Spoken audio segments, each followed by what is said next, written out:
Hello guys, this is me Theo, and today I will be sculpting a polymer clay monster Quadrossal from blockchain game Etheremon. If you have not played it yet, make sure to check out the links in the description. Okay, so now let's start. Quadrossal is the rarest monster in the game. Right now, there are only 5 of them in the whole Etheremon world, and it can be obtained only from adventures or trading. And it is really powerful too. So if you get one, consider yourself super lucky. We don't know much about it, but the official description says that it possesses huge destructive powers and was punished for using them once. Very intriguing, yet unspecific. Quadrossal belongs both to telepath and mystic types, and if I were to guess, it can use some kind of mind control or illusion magic. Maybe it can even warp reality or something. Anyway, it is extremely dangerous, and I would not like to meet it in the wild, despite it being a great collectible. As you can see, I have already assembled copper wire skeleton and added some meat onto it. To avoid smudges on white clay, I have put on gloves, but they were too big for me, so I had to clamp them down a bit. I really like the shape of Quadrossal's head, but it took me some time to get it right. Actually, I have made 2 heads and then decided which one of them looks better. And now I have 1 extra head. I think I should turn it into a keychain and send it to one of my viewers. If you want to get it, just leave a comment below and I will pick the winner randomly in a couple of days. Since Quadrossal is an adventure monster, I think it will be logical to discuss the new adventure mode. So far, I have completed almost 50 adventures, and most of my loot was, as expected, experience vials and stat shards. But also, I was lucky enough to catch one monster, Kickapole. I was so happy to get this specific monster, because it is a telepath type and I have a soft spot for them.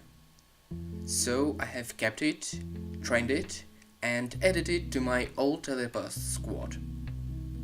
Now it is level 36 and ready to evolve.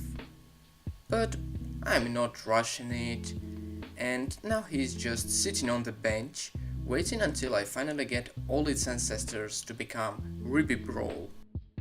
As Quadrossal is a telepath type too, I would really like to catch and keep it, but it is really unlikely I ever will. By now, I have finished the head, so I send it and the unfinished body into the oven to cure them and not accidentally mess up later.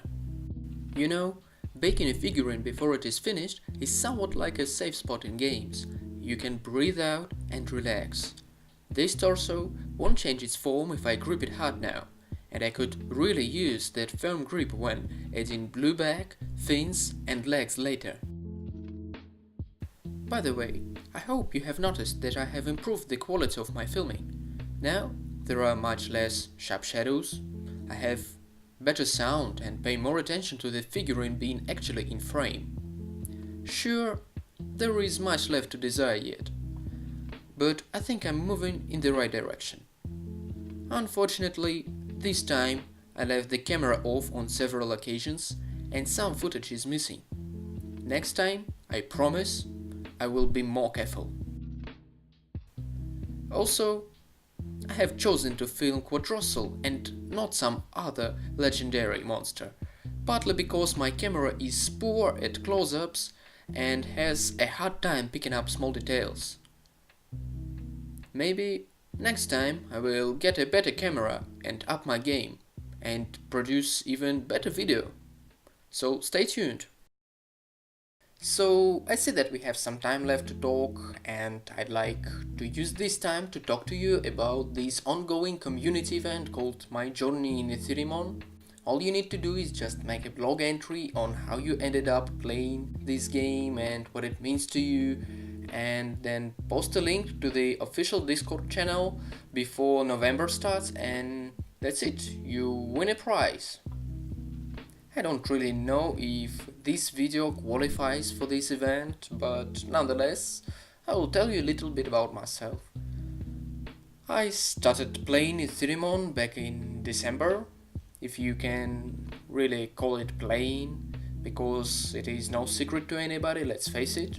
Etheremon started as an Ethereum Ponzi scheme where you couldn't even trade, and then unexpectedly developers actually showed up and started developing the game, and Etheremon became the very first blockchain game ever in the world.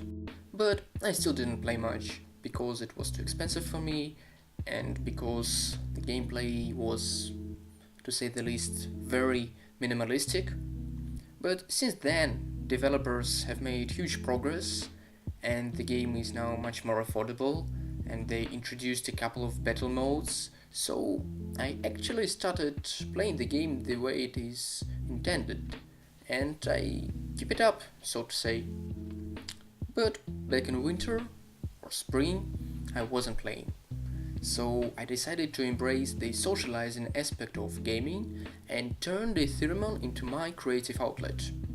I made some thematic pixel art and then somehow turned to making figurines, and I haven't stopped since. You guys helped me a lot. Without your support, I would have quit it long time ago. Well, I guess this figurine is almost over. All that is left is just to add some stripes to the legs, bake it, and the figurine is ready. Here it is, Quadrossal, the legendary monster made in polymer clay. It is time to say goodbye now, but before you leave, tell me what monsters you want to see sculpted next, and don't forget to leave a comment below to get a Quadrossal head keychain. That's all. Until next time on Seekers.